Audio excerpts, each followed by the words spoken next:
स्वागत है आप सभी का। Welcome all. घड़ी ने कर दिया रात 9:30 बजे का इशारा और शुरू हो गया है प्रोग्राम हमारा। कैसे हैं आप सब? उम्मीद करता हूँ बढ़िया, मस्त, चकाचक, बिंदास। तो जी कल हमने 2021 5 दिसंबर 2021 को हुए पेपर की श्रृंखला को आरंभ किया था। और आप सब जानते हैं कि वो घोड़ा दौड़ाने वाले मास्टर साहब हम हैं नहीं, धीरे धीरे पढ़ाते हैं, लेकिन खोपड़ी में चला जाता है धीरे धीरे पढ़ाने से। तो ये 2021 के पेपर को हमने 3 टुकड़ों में बांटा और इन 3 टुकड़ों में आप हमसे तफसील से एक एक वाक्य की व्याख्या करते हुए पढ़ें। और 8 जनवरी को जब इस चैनल को 1 वर्ष पूरे हुए थे तो हमने अगली तारीख से ये वादा किया था कि हम आपको आरो एकदम शुरुआत से देंगे। तो जी एकदम शुरुआत से पढ़ा रहा हूँ। सचिवालय 2.0 नाम से एक प्लेलिस्ट बनाई है, उस प्लेलिस्ट का पहला वीडियो देखिएगा, उसके बाद 3 और एक 4 वीडियो हो चुके हैं, आज 5वां वीडियो है। अभी से पकड़ लीजिए और टिल एग्ज़ाम इसको पकड़े रहिए। उम्मीद करेंगे भोलेनाथ हिंदी आपकी सुधार देंगे। बहुत ज़्यादा पढ़ने के लिए पीछे मत भागिए। हिंदी आप हिंदी से डरना छोड़ दीजिए, बस खाली 1 साढ़े 9 का हाथ पकड़े रहिए तो आप परीक्षा तक आनंद लेने लगेंगे। ज़्यादा नहीं, सब हफ्ता 10 दिन 15 दिन देख लो तो हिंदी में वही से कॉन्फिडेंस आ जाएगा। पेपर खुद अपने मन से जो आपने सॉल्व किया हो उसको दोबारा उठा के करोगे तो आपको मज़ा आने लगेगा, मालूम होगा कि इसका उत्तर क्यों है। बस ये निवेदन करता हूँ, शुरू में कर देता हूँ, बार बार करना चाहता हूँ ताकि आप भटके नहीं। हिंदी के लिए तो ना ही भटकें। तो आइए शुरू करते हैं। पूर्व परीक्षा प्रश्न पत्र श्रृंखला के अंतर्गत यह 5 दिसंबर 2021 पेपर का भाग 2। पहला सवाल विशेषण का। पिछला वाला जो पेपर था वो विशेषण पर ही खत्म हुआ था। विशेषण का अगला सवाल, 100 गुना लंबा। जब आप इस शब्द का प्रयोग करते हैं तो इस 100 गुना लंबा में आप विशेषण का कौन सा भेद मानेंगे? तो विशेषण का भेद गणनावाचक, क्रमवाचक, आवृत्तिवाचक, संपूर्णतावाचक, ये होता क्या है? पूरी बात समझ लें, उत्तर तो तुम लगा दोगे। इससे हमें क्या फर्क पड़ता है कि उत्तर तुम लगा रहे हो? फर्क इस बात से पड़ता है कि वो बात तुम्हारी खोपड़ी में जा रही है कि नहीं जा रही। तो गणनावाचक, गिनती का, ये सब, ये जो संपूर्णतावाचक नाम की कोई चीज नहीं होती है। ये जो 3 लिखे हुए हैं ये तीनों संख्यावाचक के भेद हैं। तो गणनावाचक क्या होता है? 1 2 3 4 5 6 7 8 9 10 11 गिनती कर लो। तो जब गिनती समूची आवे 1 2 3 4 5 20 25 40 और गणना करें आप, उनकी प्रॉपर गिन दें तो उनको गणनावाचक कहा जाता है। संख्यावाचक का भेद है। क्रमवाचक क्या होता है? पहला, दूसरा, तीसरा, चौथा। जब आप सीक्वेंस बताते हैं, क्लास में बच्चे बड़े हुए हैं, लाइन से खड़े हुए, बजाय चौथे बच्चे बुला दो, 5वें को बुला दो। मैंने दौड़ में पहला स्थान प्राप्त किया, क्या ये मेरा पहला प्यार है? हाँ, मतलब हद है। आदमी पहली बार में आ रहा है, उसके बाद भी गा रहा है पहला है। इसका मतलब अंदर से बड़ा वाहियात आदमी रहा है। इतने कर लिए हैं कि उसे मालूम ही नहीं है कि पहला है कि दूसरा है कि तीसरा है कि चौथा है। खाली रिझाने के लिए सामने वाले को गाना गा रहा है कि पहला। तो पहला, दूसरा, तीसरा। व्हेन यू काउंट समथिंग, अब कैसे काउंट करते हैं? सीक्वेंस बताने के लिए काउंट करते हैं, तो उसको क्रम, सीक्वेंस बताना कहते हैं। तो पहला, दूसरा, तीसरा, चौथा, 5वां, इसको बोलते हैं। आवृत्तिवाचक क्या होता है? आवृत्ति कहते हैं 2 गुना। और किसको कहते हैं? तिगुना, चौगुना, 5 गुना। फ्रीक्वेंसी, कोई चीज एकांक समय में कितनी बार हो रही है, उसी को 2 गुना, 3 गुना, 4 गुना, 5 गुना, 6 गुना, 10 गुना, 100 गुना। तो जो गुना शब्द लगा करके प्रयोग करते हैं। उसके अलावा एक और पैटर्न होता है, दोहरा, तिहरा। इस तरह से शब्द का प्रयोग करते हैं। तो संपूर्णतावाचक के तो कोई माने नहीं होता है, इनको आप याद रखेंगे बस। एक इसमें प्रत्येकवाचक भी होता है। प्रत्येकवाचक तो स्वयं शब्द प्रत्येक, प्रत्येक, हर दूसरा, हर तीसरा। अगर इस तरह से बोलेंगे, हर लगा करके या प्रति लगा करके अगर आप गिनती में बोलेंगे तो उसी को प्रत्येकवाचक कहा जाता है। तो ये 100 गुना गुरुजी किस में आ गया? जब गुना लगा है तो आवृत्तिवाचक में ही लगाएंगे, कहां जाएंगे? तो अगर आपने शुरू का ये सवाल हमसे पूरा समझ लिया तो अब आपको पता चल गया होगा मास्टर साहब क्या पढ़ा रहे हैं। हम क्वेश्चन टिक नहीं करवा रहे और हमें कतई इस बात से फर्क पड़ता ही नहीं है कि हमारे बताए सवाल का तुमको उत्तर आता है कि नहीं आता है। जिस दिन हम पेपर बना के लाते हैं और मन कर जाए कि आज तुमको हिंदी दर्शन कराने हैं, स्वर्गलोक हिंदी, हाँ, तो एकदम खोपड़ी धाए धाए दगेगी। उस दिन भी हमें कोई फर्क नहीं पड़ता कि आप नहीं बता पा रहे। अब आज आप तुरंत देखते ही बता दे रहे, इससे फर्क नहीं पड़ता। हम क्या सिखाते हैं उसको समझो, पूरा कंसेप्ट। जितनी बार ऐसे सवाल आएंगे उतनी बार ये बातें दोहराऊंगा, पक्का पेपर में आएगा, खट से बोलोगे क्या ये मेरा पहला, समझो। आओ आगे बढ़ते हैं। एक वाक्य में विशेषण अशुद्ध है, मतलब इसमें कुछ इस तरह से लिखा गया है कि विशेषण एक जगह गलत प्रयोग किया गया है। कहाँ गलत प्रयोग किया गया? बड़ा जबर कंसेप्ट है। इस जबर कंसेप्ट पर अब एग्जामिनर क्या करता है कि थ्योरी वाला सवाल तैयार करता है, थ्योरी वाला सवाल तैयार करता है। 2023 वाले में इसी कंसेप्ट से थ्योरी का सवाल आया। ठीक, विशेषण के 4 थे कि कौन सा शुद्ध है कौन सा अशुद्ध विशेषण के बारे में, उसी थ्योरी का सवाल है। तो पूछा गया कि इनमें से एक अशुद्ध है। सुंदर लड़के, सुंदर लड़का, सुंदर लड़की, सुंदरी लड़की, कौन सा अशुद्ध है? तो मां साहब सुंदर लड़के तो देखा है, सुंदर लड़का भी देखा है। अरे मैंने तुम्हारे लड़का देखने दिखाने वाला सुंदर की बात नहीं हो रही, एडजेक्टिव की पर्सपेक्टिव बात हो रही है। ठीक है, अच्छा गुरुजी सुंदर लड़की कि सुंदरी लड़की, यही दुविधा है ना? तो सुनो, सुंदर लड़की सही होगा, सुंदरी लड़की का प्रयोग गलत है, गलत है, माने ये प्रयोग गलत है। काहे गलत है? तो सुनो, विशेषण जो है वो संज्ञा के अनुसार, यही बात थ्योरी बना के अब एग्जामिनर पूछेगा, जो बात मैं समझाने चाह रहा हूं उसको सुनना। विशेषण जो है वो संज्ञा के अनुसार बदलता है, लेकिन सदैव नहीं बदलता, हमेशा नहीं बदलता, यही कथन है 23 के पेपर में। तो विशेषण जो है वो संज्ञा के अनुसार बदलता है, जैसे भोला लड़का, भोली लड़की। विशेष से स्त्रीलिंग तो एडजेक्टिव स्त्रीलिंग, पुल्लिंग तो पुल्लिंग। अच्छा, काला घोड़ा, काली घोड़ी, काले घोड़े। बदला? तो आप कहेंगे मास्टर साहब रूल तो बता रहे हैं कि बदल रहा है, तो यहां काहे नहीं बदला? तो रूल होता है जो आकारांत, यानी कि वे विशेषण जो बड़ा आ पर खत्म होते हैं वे तो बदल जाते हैं, लेकिन जो छोटा आ पर खत्म होते हैं वे नहीं बदलते। सुंदर के अंत में छोटा आ है, तो सुंदरी वाजिब नहीं होगा। सुंदर है तो सुंदर ही रहेगा, ईमानदार है तो ईमानदार ही रहेगा, ईमानदारी नहीं हो जाएगा। तो अगर कोई विशेषण छोटा आ पर खत्म हो रहा है तब वो according to the gender of विशेष से according to the gender of noun नहीं बदलता है। लेकिन अगर वो बड़ा वाला शब्द है, भोला, काला, नीला, नीली, अब देखो काला बदल रहा है, काला काली, लेकिन लाल बदलता है? गुरुजी लाल नहीं बदलता है। लाल सूरज, लाल नदी, लाली नदी बनाओगे? नहीं गुरुजी लाली नदी तो नहीं बना सकते। तो क्या फर्क पड़ता है कि ये सवाल सरल है और एग्जामिनर थ्योरी में पूछ लिया अगले पेपर में? कंसेप्ट इज द किंग, रटना इज नॉट किंग।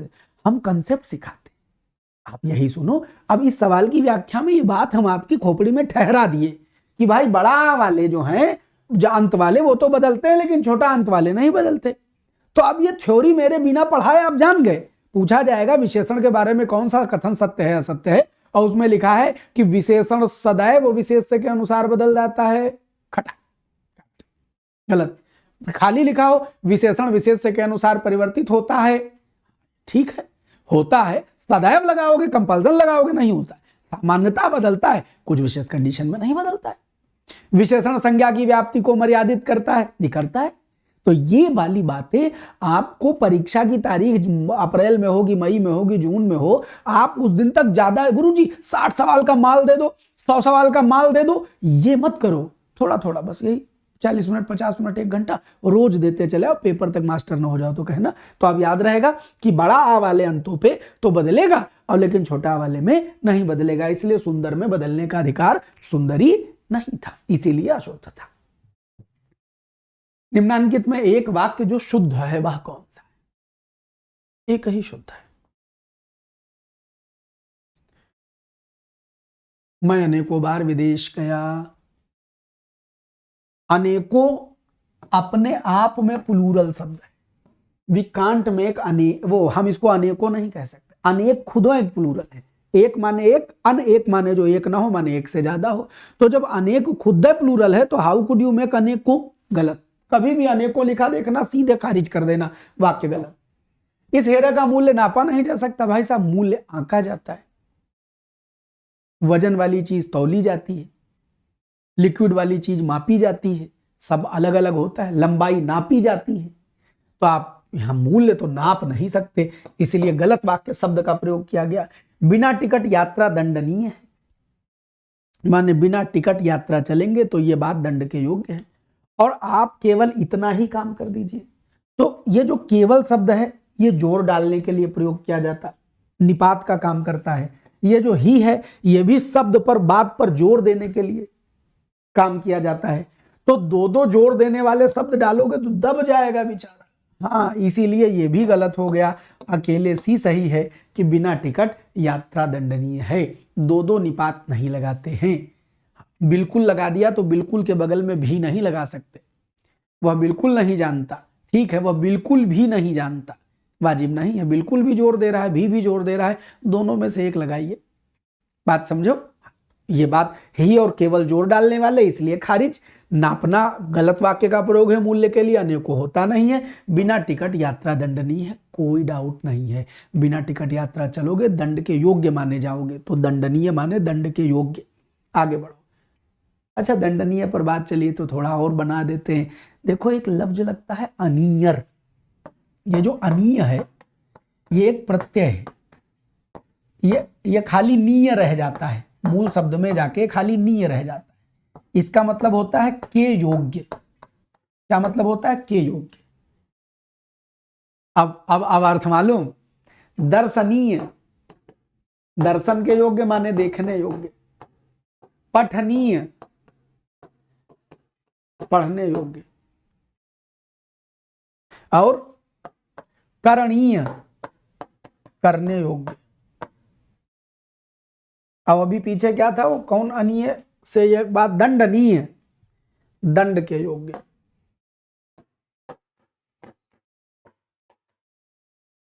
कथनीय, कहने योग्य। वर्णनीय, वर्णन के योग्य। और छोटा, कल वाले में डिस्कस किए थे, क्या करता है? नहीं बना देता है। अवर्णनीय, ना वर्णन योग्य। अकथनीय, ना कहने योग्य। अकरणीय, ना करने योग्य। अपठनीय, ना पढ़ने योग्य। अदंडनीय और अदर्शनीय वाजिब शब्द नहीं है, कोई प्रचलित नहीं होते। बाकी बना दोगे तो अर्थ दे रहे हैं, मीनिंग नहीं। सेंस हम सिखाते हैं, शब्द नहीं रटाते हैं। सेंस माने छोटा विल मेक निगेटिव, और बाकी अनियर क्या बना देता है? योग्य बना देता है। यही मजा है। थोड़ा थोड़ा रस पैदा कीजिए ना, मजा आ जाएगा। आओ चले। तो यह क्या सही है जी? बिना टिकट यात्रा दंडनीय, अकेले यही सही है, बाकी सब गलत। आओ आगे बढ़े। निम्नलिखित में से एक वाक्य जो शुद्ध है वह है। हाँ ठीक है, मां चकर चकर चकर चकर, कमेंट दर कमेंट, कमेंट दर कमेंट, आखिरी में कमेंट करने की आदत डालो, बीच में न बतकही करो। निम्नलिखित में एक वाक्य जो शुद्ध है वह है क्या? उसने मुक्त कंठ से बड़ाई की, उसने मुक्त हस्त धन लुटाया, समस्त प्राणी मात्र का कल्याण करो, उसकी आयु 40 वर्ष है। तो सुनो, जब मुक्त कंठ, मुक्त हस्त कहते हैं तो यह समास हुआ होता है। मुक्त कंठ माने खुले कंठ से, मुक्त हस्त माने खुले हाथों से। तो जब आप मुक्त हस्त या मुक्त कंठ कहते हैं तो इसका अर्थ क्या निकलता है? इसका अर्थ निकलता है खुले हाथों से। तो जब मुक्त कंठ माने खुले कंठ से, माने ओपनली खूब बड़ाई करते हुए, तो इसके बगल में से लगाना गलत है, क्योंकि मुक्त कंठ करने में यही से तो छुप गया है समास होने में। तो मुक्त कंठ के बगल में से नहीं लगा सकते, मुक्त हस्त के बगल में से नहीं लगा सकते। ये एकदम सही लिखा है कि उसने मुक्त हस्त यानी खुले हाथों से छुपा हुआ है, इन दोनों को मिलाने में से छुप गया है, तो ये एकदम सही है। समस्त प्राणी मात्र, समस्त माने सब, प्राणी मात्र माने जो प्राणी हो, प्राणी मात्र माने जिंदा आदमी, जिसमें प्राण हो वह सब प्राणी। तो प्राणी मात्र माने जिनमें प्राण है वे सब। तो प्राणी मात्र कहने से सारे प्राणियों का बोध होता है, मनुष्य मात्र कहने से सारे मनुष्य का बोध होता है, जीव मात्र कहने से सारे जीवों का बोध होता है। अब जब सारे का बोध हो रहा है मात्र से, तो समस्त लगाना गलत। अब कुछ लोगों की गणित जाग जाती, गुरुजी मैथमेटिक्स में तो हम आयु पढ़े हैं, और कुछ लोग बताने लगे हैं आजकल, उसमें आप भी शामिल हैं, कि यहां आयु का प्रयोग गलत है, यहां अवस्था या उम्र लिखिए। तो सुनो, गणित में तुम आयु लिखो, गणित के मास्टर को तुम्हारी आयु उम्र अवस्था से कतई मतलब नहीं, उसको बस इस बात से मतलब है कि तुम गणित का सवाल लगा पाए हो कि नहीं लगा पाए हो। वो हिंदी सिखाने के लिए नहीं है। हिंदी कौन सिखाएगा? हम सिखाएंगे। क्या सिखाएंगे? आयु कंप्लीट डोमेन के लिए उपयोग किया जाने वाला शब्द है। कछुए की आयु 300 वर्ष, मनुष्य की आयु 100 वर्ष, कुत्ते का आयु 24-26 कुछ 26 वर्ष। तो इसका मतलब कि जो आयु है वो कंप्लीटनेस को दर्शाने की चीज है।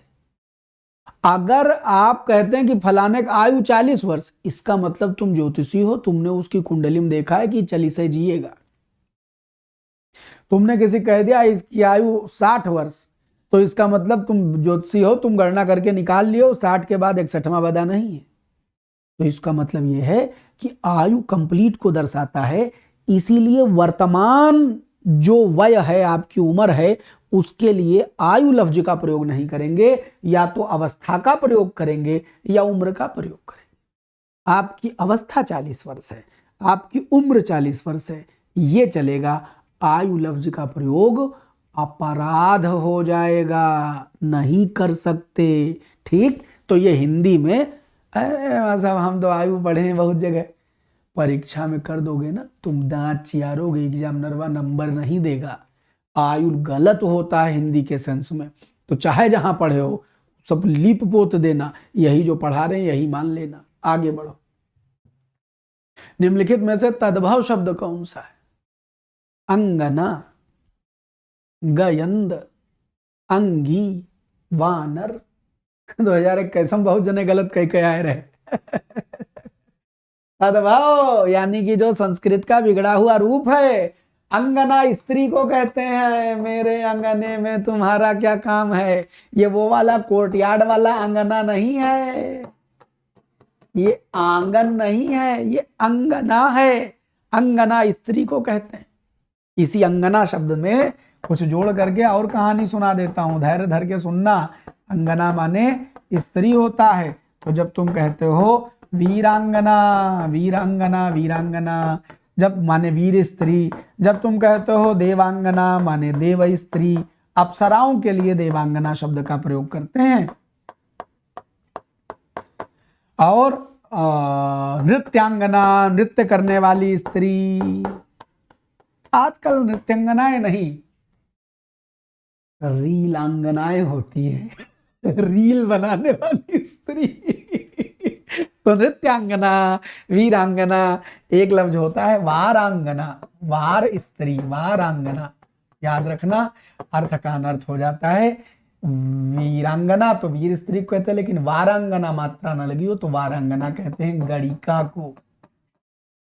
वह स्त्री जो अपने रूप का व्यापार करती हो। असंसदीय शब्द है, बोलना अनुचित लगता है, लेकिन वारांगना का अर्थ ये होता है गणिका। ये ठीक है। आइए, तो ये संस्कृत है, अंगना संस्कृत है। इतने सारे शब्द तैयार कर रहा है अंगना, तो संस्कृत तो है ये है। और गयंद जो शब्द है वो तद्भव है। किससे बना है? गज इंद्र, गजेंद्र। गजेंद्र का तद्भव क्या बनेगा? गयंद बनेगा। बात समझो? अंगी, अंग वाला। वानर, बंदर। ये तत्सम है, ये तत्सम है, तत्सम है। अच्छा, हर तत्सम का तद्भव हो ये जरूरी नहीं है। तो अंगी का कोई तद्भव प्रचलित नहीं है, वो तो संस्कृत शब्द है, लिखा है तो लिखा है। वानर का, हाँ, वानर बंदर में बदला है हिंदी में आके। तो जो संस्कृत आके बिगड़ के हिंदी में बदल गया वही तद्भव कहा जाएगा।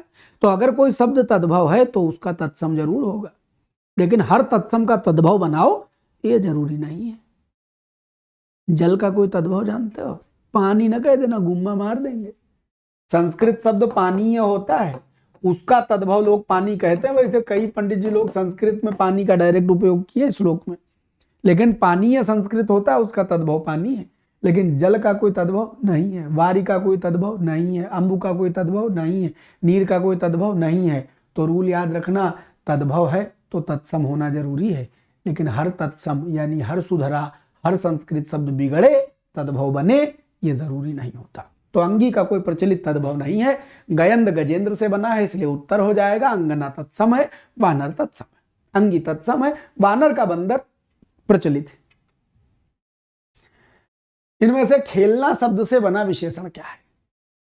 खेलना से विशेषण। अब वैसे ये मूर्ख आदमी है, इन्होंने विशेषण बनाया, वस्तुतः वो जातिवाचक संज्ञा बनती है, लेकिन फिर भी 2021 तक एग्जामिनर की खोपड़ी हिल जाती थी, बना दो। 16 में तो ऐसा नरक। एक सवाल अभी एक कल छात्र ने भेजा हमको, उसमें लिखा है जटिलता, कुटिलता और कुछ एक और ता लगा था, और एक लिखा था कौटिल्य। अब पूछा गया इसमें विशेषण बताओ, अरे एक को विशेषण नहीं है भाई। जटिलता भी संज्ञा, कुटिलता भी संज्ञा, कौटिल्य भी संज्ञा। 2010 में पेपर पूछा गया था, सवाल गलत था। घटना चक्र वाले छापते हैं बेचारे, वो कोई उत्तर भी लगा देते हैं, अरे व्याख्या लिख दो यार, गलत होएगा, लेकिन ना, सवाल बनाए तो उत्तर छापेंगे। इसीलिए कहते हैं टेस्ट सीरीज। और ये किताब बाजार की सब झोली बाबा हैं हिंदी में। एक अब 9:30 बजे वाली क्लास रेगुलर करो। बहुत मन करे ना गुरुजी और एक्स्ट्रा पढ़ना है तो जाओ हिंदी भास्कर भाई अमरनाथ एप्लीकेशन डाउनलोड करके हमारा सचिवालय बैच ले लो। इससे ज्यादा कुछ करने की जरूरत नहीं है। तो खैर, आप जानते हैं खेलनक विशेषण दिए गए 4 ऑप्शन में, हमको चुनना हो तो हम खिलाड़ी चुनेंगे। ठीक है, आइए आगे बढ़े। जो युद्ध में स्थिर रहता है, इसके अनेक शब्दों के लिए एक शब्द बताइए। तो अभी जल्दी जल्दी ताजा पेपर हुआ है कोई, उसमें पूछा गया है। तो भैया, जो युद्ध में स्थिर रहता है उसको युधिष्ठिर कहते हैं। युद्ध में स्थिर है तो युधिष्ठिर है, युद्ध में स्थिर है तो युधिष्ठिर है। युद्ध स्थित, युद्ध स्थिरी, युद्ध प्रेमी। हाय करम, आओ आगे बढ़े। चोर का पर्यायवाची शब्द क्या है? पर्यायवाची बताना है। थलचर माने जो जमीन पर विचरण करता हो वो थलचर है। धूसर होता है गदहा। क्या होता है? गधा नहीं, तुमको नहीं कह रहे हैं, फीलिंग में गधा बोल रहे हैं। दूसरा क्या होता है? गधा। उदक क्या होता है? जल। और खनक क्या होता है? खनक होता है चोर। गुरुजी, खनक को चोर काहे कहते हैं? मतलब कोई रिलेशन बनाइए। तो खनक माने खनन करने वाला। पहले जमीन मकान होते थे मिट्टी के, मोटी मोटी दीवारें होती थी, तो चोर अपने पास 7 तसला वो सब खुरपा उरपा लाते थे। अब आदमी बाहर गर्मी में पड़ा सोए रहा है, और वो कोठरी में सेंध लगाए, पीछे से आ गए घर, खोद खाद के खनन कर करके दीवार खोदी और उसी में से घुस गए। तो खनन करते हैं, इसीलिए चोर खनक कहलाते हैं। तो ये खनक चोर है। और का चोर कुंभिल है। और एक रोज जबर शब्द बताया था, साहसिक। डकैती चोरी करने वाले साहसिक हैं। तो आदमी पकड़ लेगा, खोपड़ी खान के फेंक देगा, जिंदा रहे न रहे, इतना मारे जाए कि मारे से मर जाए, साहस का काम है। तो साहसिक कहे जाते हैं, चोर को साहसिक कहते हैं। ठीक है, आइए। खैर, तस्कर माने भी चोर होता है। अब तस्कर विदेशी शब्द नहीं, संस्कृत शब्द है। हाँ, पूछ ले तस्कर का है तो कहो तत्सम है। हाँ, इसका कोई तद्भव नहीं है, लेकिन संस्कृत तत्सम। ये थोड़ा ना बॉलीवुड वाले यूज कर लिए तस्कर तो तुम मनबय नहीं करोगे ना। तस्कर संस्कृत है, एकदम ठेठ तत्सम। तो धूसर गधा हो गया, उदक पानी हो गया, खनक चोर कुंभिल साहसिक तस्कर हो गया। अब आगे बढ़ो। निम्नलिखित में से विशेष शब्द कौन सा है? विशेष किसको कहते हैं? जिसकी विशेषता बताई जाए, अर्थात सामान्य रूप में संज्ञा। ठीक, वैसे ऐसे सवालों में ये आपको समझाने के लिए कह रहा हूं। ये आज नए नए हो तो नहीं समझ में आएगा, जब धीरे धीरे विशेषण विशेष से आत्मा में उतर जाएगा तब समझ में आएगा। तकनीकी रूप से एग्जामिनर को यहाँ विशेष से लिख के नहीं पूछना चाहिए, यहाँ सवाल बनाना चाहिए कौन सा विशेषण नहीं है। कहे कि विशेष से कोई संज्ञा तभी होती है जब कोई उसकी विशेषता बतावे। यहाँ तो कोई किसी को बताए नहीं रहा है तकनीकी रूप से, लेकिन एग्जामिनर के नजरिए से एक बेसिक जानकारी कि भाई संज्ञा शब्द कौन सा है पहचानो। अब हम कोई वो सवेरे उठ के हम भाषा विज्ञानी थोड़े ना है, भाषा विज्ञानी थोड़े ना कि दैनिक जागरण में छपा दें, अमर उजाला में छपा दें कि देखिए एग्जामिनर को नहीं आता है। हम तो सवाल के नजरिए से बताने वाले आदमी हैं। सवाल के नजरिए से एक ही शब्द इसमें संज्ञा माना जाएगा। विपन्न विशेषता बताता है विशेषण, विपन्न विशेषता बताता है विशेषण। ठीक है, और वादी विशिष्ट मानस जबर सवाल है, सोचने वाला सवाल है, विचारणीय सवाल है। बताओ भाई, तो वादी विशिष्ट, तो देखिए जो सवाल आया था उसमें विशिष्ट भी एडजेक्टिव ही है। मानस और वादी की अगर हम बात करें तो जब पेपर आया था तो पेपर में उन्होंने मानस माना था और मानस ही मान के उत्तर खत्म कर दिया था, लेकिन अगर तथ्य पर जाएं तो वादी शब्द भी संज्ञा है। क्योंकि अब वाला जो एग्जामिनर है वो दिमाग लगा के सवाल बना रहा है, इसलिए ये बता रहा हूं। मानस में संज्ञा और विशेषण दोनों की संभावना है। जब मानस का अर्थ खाली मन लेते हैं तो वह संज्ञा हो जाता है, ऐसा प्रयोग मिलता है, ऐसा नहीं कि नहीं मिलता है। और मानस माने मन से पैदा हुआ या मन से संबंधित तो विशेषण ले लेते हैं। तो अब बताओ, पूछा गया विशेष से तो 100% उत्तर तो यही है कि भाई इसमें तो दोनों संभावनाएं हैं, वादी में जो है वो खाली संज्ञा लिखा हुआ है, तो इसलिए वादी मान लेना चाहिए। लेकिन परीक्षा ने यही टिक कर दिया था, ना कोई हमारी तरह व्याख्या करने वाला था, ना कोई हमारी तरह सवाल बनवाने वाला रहा होगा। लेकिन अब वाला एग्जामिनर बहुत तगड़े से सवाल बना रहा है। अच्छा, इस बात पर जब मैं कह रहा हूं कि वादी को विशेषण क्यों मान करके आप परीक्षा में, मैं आपको पहले बता देता हूं। अगर आप परीक्षा में बैठे हैं और यही लिखा हो, जो सवाल सामने लिखा हो यही लिखा हो, अब अगर आप हमसे पढ़ भी गए हैं तो भी मैं आपसे कहता हूं ये दोनों तो एडजेक्टिव हैं। वादी भी और मानस दोनों अगर आप हमसे पढ़ें तो आप दोनों को जान रहे हैं कि वादी भी संज्ञा है, क्योंकि वादी वाद करने वाला, वक्ता या बोलने वाला या वाद करने वाला, मुकदमा करने वाला, उसको बोलते हैं। ठीक, अब ये जो शब्द है ये संज्ञा के रूप में अभिहित है, प्रयोग किया जाता है। मानस संज्ञा विशेषण दोनों है। लेकिन अब अगर बाय द वे सवाल हो तो परीक्षा में क्या लगाना है, अगर बाय द वे यही छपा हो तो इससे एक्स्ट्रा ज्ञान हम आपको दे देंगे ताकि एग्जामिनर खोपड़ी ना घुमा पाए आपकी। परीक्षा में क्या लगाना है, परीक्षा मानस लगाना है। काहे, तुमको यह सोचना पड़ेगा कि एग्जामिनर कंफ्यूज हो गया होगा, जैसे छल करने वाले को छली है और बली, जो छली और बली शब्द हैं ये विशेषण बना देते हैं। तो बड़ी के चक्कर में बेचारे ने वादी को भी बना दिया होगा, लेकिन वादी तो मुद्दई होता है ना, तो इसलिए वो संज्ञा के रूप में प्रयोग किया जाता है हिंदी में।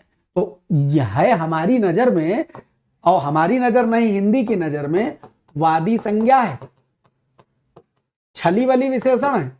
बड़ी लगाने से सब विशेषण बन जाए जरूरी नहीं, कुछ विशेषण नहीं बनते, कुछ संज्ञा रूप रह जाते हैं, उन्हीं में से ये है।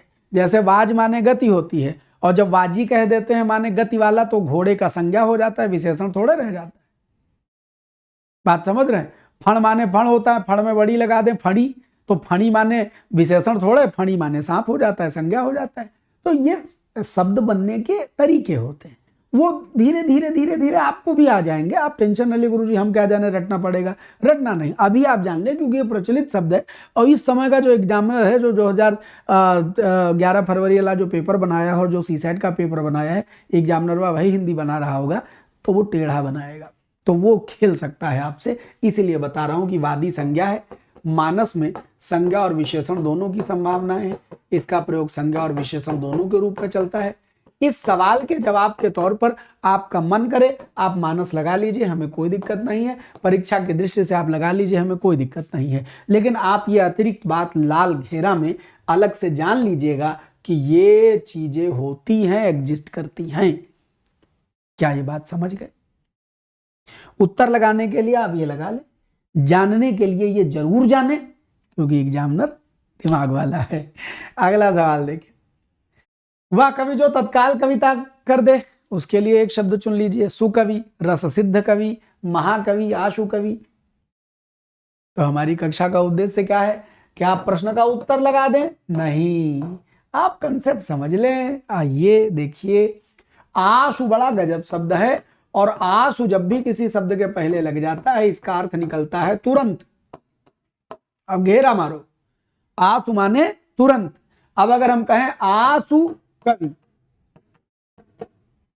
माने जो तुरंत कविता रच दे, ऐसे तुमको देखता रहे देखते देखते कोई ख्याल आवे उसके मन में, वो तुरंत कविता रच दे, अलग से कलम कॉपी लेके बैठने की जरूरत नहीं पड़े, उसको क्या बोल देते हैं, आशु कवि।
ले एक कविता रच दे, कविता रच दे तुरत ही, जो ऐसा कोई होए, हिंदी वाले कहत हैं, आंसू कवि है सोए ललित रे, आंसू कवि है सोए।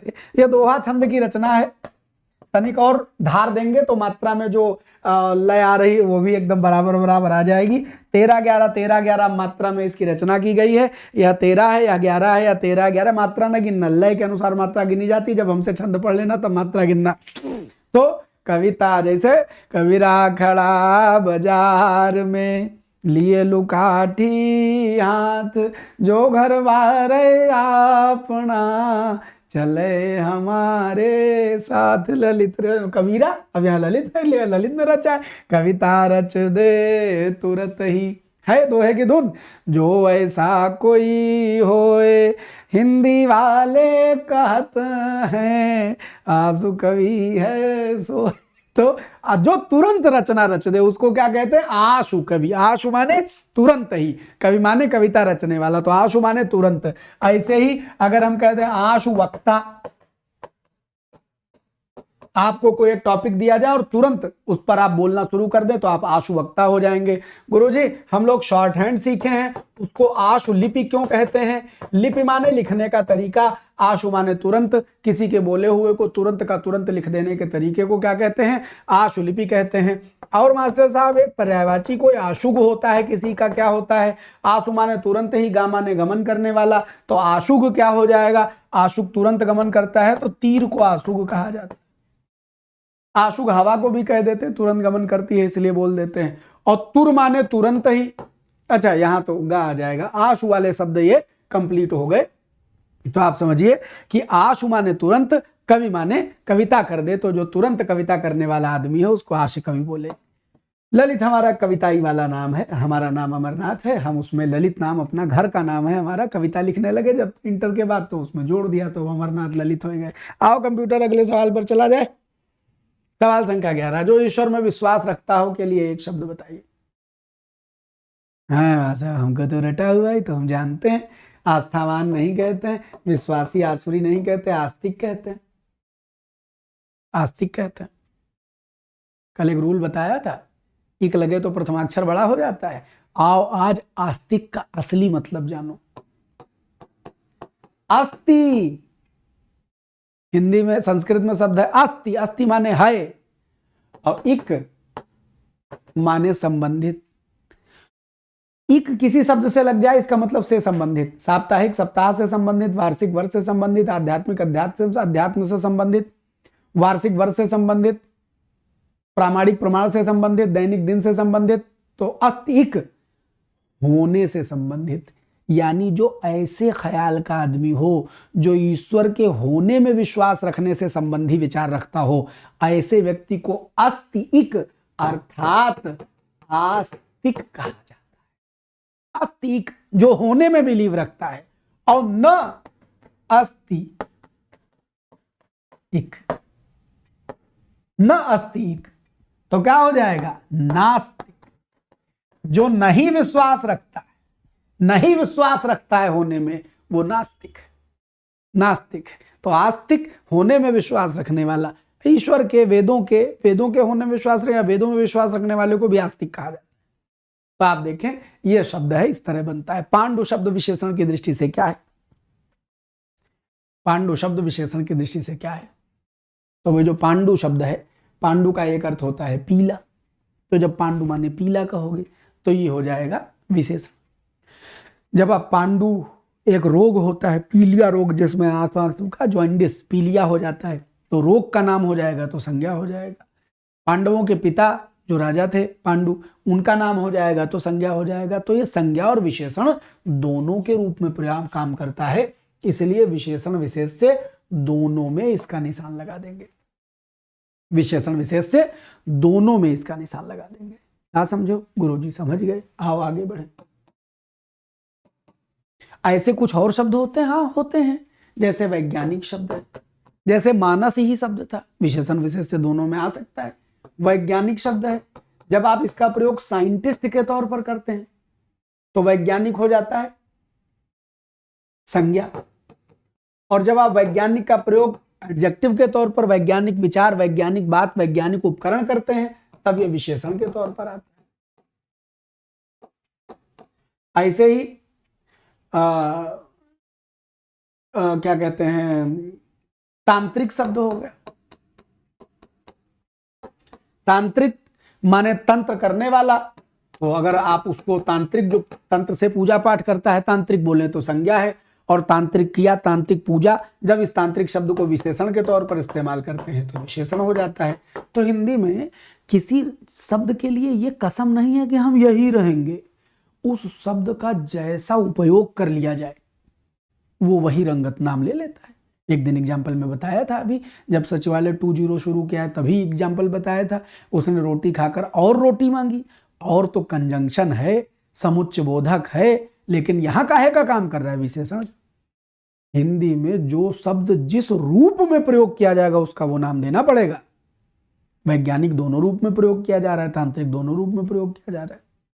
एक नालंदा वाले मास्टर साहब हैं, गुरुजी हैं, नहीं लेखक कहिए, गुरुजी पता नहीं पढ़ाए नहीं पढ़ाए, हाँ, तो नालंदा वाले जो गुरुजी हैं उनके चेला, उनकी जमातें आजकल एक नया सिद्धांत पैदा करने में लगी हुई हैं। हिंदी से कोई मतलब नहीं, ऐसे सवेरे सवेरे लगा हो, कहीं वैज्ञानिक कोई शब्द नहीं होता है। अगर आप वैज्ञानिक को विशेषण मानिए और वैज्ञानिक को संज्ञा बनाना है तो संज्ञा क्यों माने, जबकि वैज्ञानिक का विशेषण के रूप में प्रयोग होता है। तो एक नया प्रचलन बनाए रहे विज्ञानी, हाँ, तब तो वो दैनिक जागरण, मैंने अमर उजाला में छपा रहे भाषा विज्ञानी, नया शब्द कहेंगे। अगर संज्ञा के रूप में प्रयोग करना है तो भाषा विज्ञानी कहिए। तो एक बात बताओ, जो तंत्र की पूजा करता है, तांत्रिक आदमी है, उसको हम तंत्री कहें? है? उनकी चठिया से जाके कोई पूछे कि हम तंत्री कहें? तंत्री तो वीणा को कहते हैं, तंत्र जानने वाले को तंत्री बोलोगे? है दुनिया में कहूं किताब में पढ़े हो? नहीं। होता क्या, सवेरे सवेरे उठ के मठाधीशों के दिल में ख्याल आता है हिंदी को कुछ नया के दे के जाना है, हिंदी की सेवा करनी। सवेरे सवेरे ख्याल आता होगा यार एक शब्द जब प्रचलित है तो नया दे जाए हिंदी को कुछ। हाँ, वैसे हिंदी में मार एकदम लोटी जा रही हिंदी उनके नए से, और एकदम मारा एहसानों तले दबी जा रही। न करो भैया ऐसा एहसान। हाँ, वैज्ञानिक शब्द संज्ञा विशेषण दोनों प्रयोग किया जाता है, तांत्रिक भी संज्ञा और विशेषण दोनों प्रयोग किया जाता है। अगर तुम्हारी नजर में हम विज्ञानी मानने लगे साइंटिस्ट के लिए, तो तंत्री माने, मंत्र जानने वाले को मंत्री माने, क्या करें? लेकिन कुछ नहीं, जो दिल में आए सवेरे सवेरे उठा होगा, इसे मन में ख्याल आया होगा, हाँ बना दी नया शब्द। खैर क्या ही कहा जाए, वैज्ञानिक संज्ञा विशेषण दोनों प्रयोग किया जाता है, तांत्रिक संज्ञा और विशेषण दोनों प्रयोग किया जाता है। आइए आगे बढ़ते हैं। इनमें से शुद्ध वर्तनी का शब्द क्या है?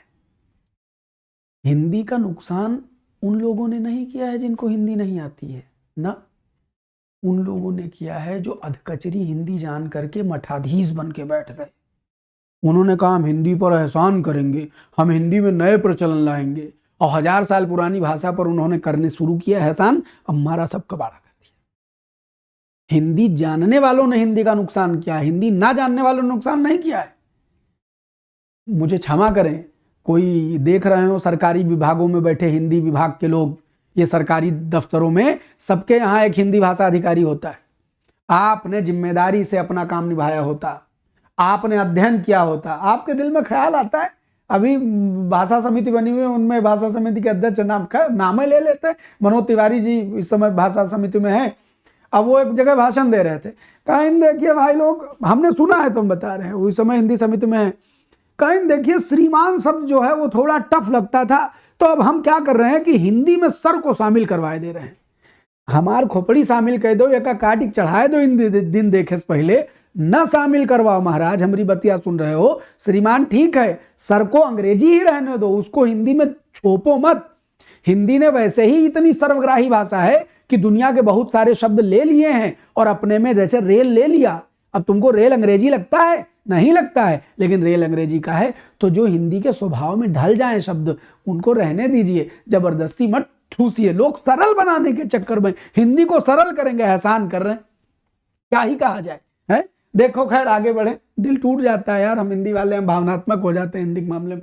इनमें से शुद्ध वर्तनी का शब्द बताइए। रचयिता अनाधिकार चिन्ह अनुकूल, तो गुरुजी रचयिता गलत है, अनाधिकार गलत है, चिन्ह गलत है, अनुकूल। अच्छा, जैसे तुम सब पढ़ते रहोगे हमारे साथ धीरे धीरे, तो 2-4 दिन 10 दिन में धीरे धीरे जान जाओगे कि ये मास्टर पढ़ाते पढ़ाते जब ब्लैंक हो जाते हैं ऐसे, तो समझ लो कोई कविता अंदर चल रही है, जैसे अभी 1-2 बार रच रहे थे।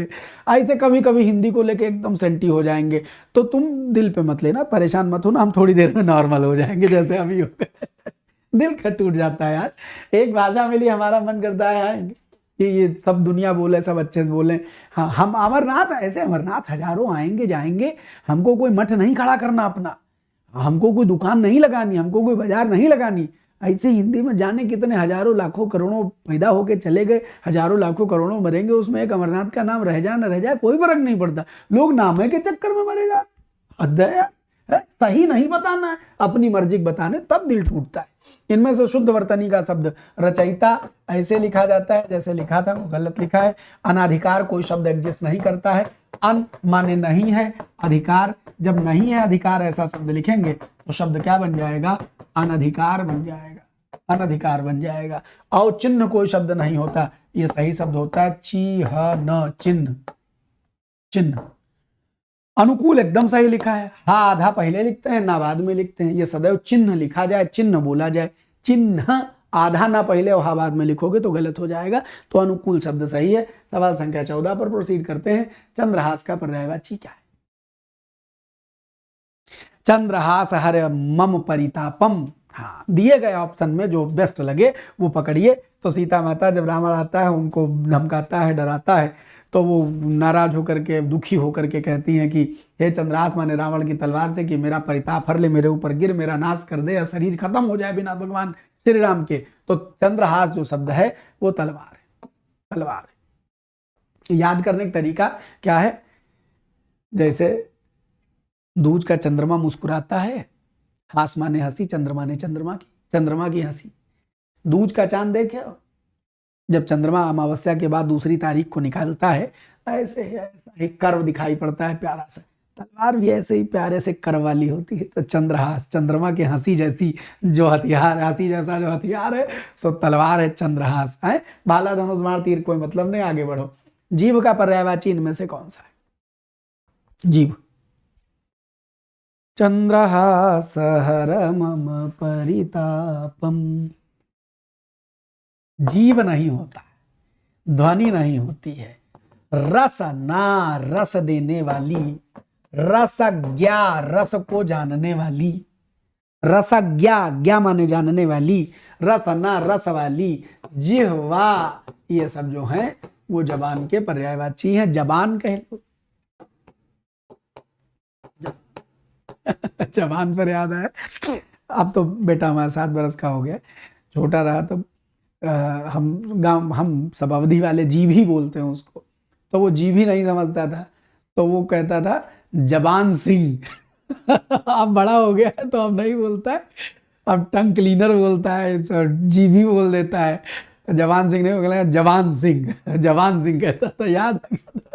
जवान, जिह्वा, रसज्ञा, रसना, हाँ, ये सब जिह्वा पर्यायवाची है। 16। इनमें से वसुधा का पर्यायवाची शब्द बताइए। अब देखिए एक ही पेपर में दो बार, एक बार धरती पर आया है, अचला चला वाला सवाल था कल, अब आज ये वसुधा पर पर्यायवाची। तो वसुधा कौन है? धरती है। दिए गए चारों ऑप्शन में पयस्विनी। अब एक शब्द के दो अर्थ हैं। पय माने क्या होता है? पय माने पानी और पय माने दूध। पय अनेकार्थी शब्द है जिसका अर्थ दूध और पानी दोनों होता है। पयस्विनी माने पानी वाली अर्थात नदी, और दूध वाली अर्थात गाय। जिसमें पानी का प्रवाह है नदी है और जो दूध देती है वो गाय है। तो पयस्विनी नदी और गाय दोनों की पर्यायवाची में लिख सकते हैं। पय दूध और पानी दोनों की पर्यायवाची में लिख सकते हैं। धेनुका खाली गाय होती है, गाय। सरवरी जो है वो चांदनी रात है, चांदनी रातें। तो बचा क्या गुरुजी? रातें का है, रात, रात लिखो, रातें का है तो गानम है। विपुला, विपुला माने धरती। गुरुजी कुछ जाना पहचाना शब्द लग रहा है। विपुल माने होता है बड़ा। यह धरती हमारे तुम्हारे लिए तो बहुत ही बड़ी है, तो यह धरती विपुला है, यह धरती मही है, यह धरती मेदिनी है। कल मेदिनी कहानी सुनाए रहे। यह धरती छोड़ी है। एक सब धरती धरती धरती। आओ आगे बढ़े कंप्यूटर, चलो अगले सवाल। गोधूम का तद्भव बताओ। गोधूम से तद्भवम किम।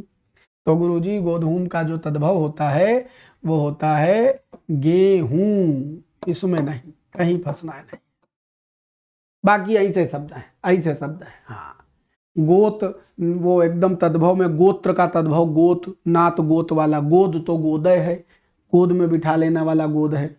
गोह गोधिका शायद होता है, वो एक जानवर होता है जो तानाजी जो शिवाजी के साथ थे वो लेकर के उस पे चढ़ते थे गढ़ किले विले पे। ठीक है, तो गोधूम गेहूं होता है, याद रखो। नैसर्गिक शब्द का अपोजिट क्या होगा? विपरीतार्थक क्या होगा?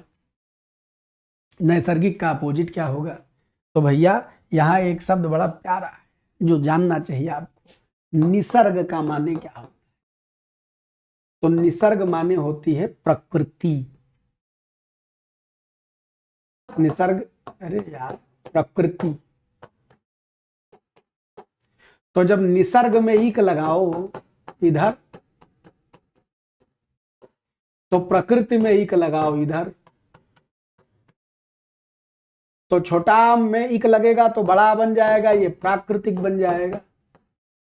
ऐसे ही अगर छोटी शुरुआत में हो और उसके अंत में ईक लगे तो क्या हो जाता है? ई का आय हो जाता है। इतिहास में ईक लगाओ ऐतिहासिक बनता है। विज्ञान में ईक लगाओ वैज्ञानिक बनता है। तो ई का आय बनेगा तो नी नय हो जाएगा। नैसर्गिक माने प्राकृतिक। तो जो मतलब नैसर्गिक का है वही मतलब प्राकृतिक का है। तो नैसर्गिक का अर्थ क्या हो गया? प्राकृतिक। अपोजिट क्या होगा? कृत्रिम माने बनावटी। अनुर्वर माने जो उर्वरा ना हो, यानी जो कुछ उपजाए ना, अनुपजाऊ। आविर्भाव माने प्रकट होना, पैदा होना। प्राकृत मूल भाषा को कहा जाता है, मतलब संस्कृत प्राकृत इन सब भाषाओं के दौर की एक भाषा है। तो नैसर्गिक का अपोजिट कृत्रिम हो जाएगा। 19 पर बढ़े। अपर्णा शब्द का पर्यायवाची क्या है? अपर्णा। तो दिए गए चार ऑप्शन को ध्यान से पढ़ें। औरत तो होगा नहीं, देवांगना हमने अभी अप्सरा बताया, आराधना माने पूजा करना।